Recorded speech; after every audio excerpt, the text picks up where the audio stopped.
Tribuners, 4 tahun setelah IKN diumumkan pindah ke kawasan Sepaku di Kalimantan Timur, pembangunannya terus bergeliat. Tak hanya pembangunan infrastruktur, sejumlah kawasan hijau juga telah dibangun. Di belakang saya kita lihat ada sejumlah wilayah yang sudah melakukan penghijauan.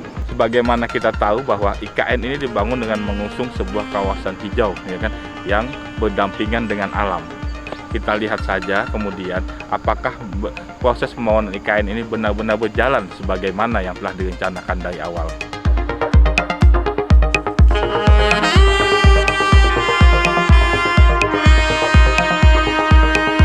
Pembangunan IKN Nusantara terus bergerak maju hingga akhir semester pertama di tahun 2023. Sejumlah fasilitas hampir berdiri di kawasan inti pusat pemerintahan atau KIPP IKN Nusantara. Salah satu sektor yang terus dikebut pembangunannya adalah infrastruktur di KIPP IKN Nusantara. Saat Tribun Kaltim.co berkesempatan berkunjung ke KIPP IKN Nusantara pertengahan Juli 2023 kemarin, aktivitas para pekerja tidak pernah berhenti. Suara crane dan alat berat saling beradu untuk mewujudkan ibu kota Indonesia di masa depan. Meski masih berupa jalan tanah, namun jalan utama di kawasan KIPP IKN sudah mulai terlihat. Jalan sumbu kebangsaan tersebut digunakan untuk memobilisasi bahan-bahan bangunan serta hilir mudik pekerja yang membangun IKN Nusantara. Secara filosofis, sumbu kebangsaan di KIPP IKN Nusantara merupakan ruang terbuka yang menjadi simbol hubungan harmonis antar alam, manusia, dan nilai luhur kebudayaan. Nantinya kawasan tersebut secara imajiner akan menghubungkan Istana Presiden hingga Mangrove Eco Park melalui serial ruang terbuka, mulai dari Plaza Seremoni, Plaza Sipil atau Bukit Bendera, Plaza Bineka, Science and Tech Park, Plaza Adi Budaya, Plaza Pertunjukan hingga Plaza Demokrasi. Mengutip dari Kompas.com, Kepala Balai Prasarana Permukiman Wilayah atau yang disingkat BPPW Kalimantan Timur yaitu Rozali Indra Saputra mengatakan pekerjaan penataan sumbu kebangsaan tahap 1 atau Plaza Seremoni dilakukan secara bertahap dengan mekanisme design and build sejak Desember 2022 dan ditargetkan rampung pada Desember 2023.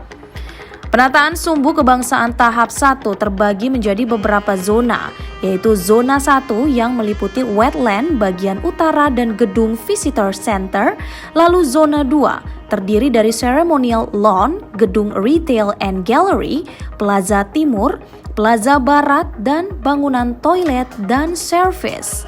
Selanjutnya zona 3 yang meliputi central promenade, forest walk, forest trail, mini amphitheater, and wetlands sebagian selatan. Kemudian zona 4 dan zona 5 terdiri dari shared street. Adapun lingkungan pekerjaannya meliputi perencanaan, persiapan, dan pematangan lahan. Lalu ada pekerjaan landscape di beberapa zona dan pekerjaan drainase, jalan, gedung visitor center, gedung retail, serta toilet.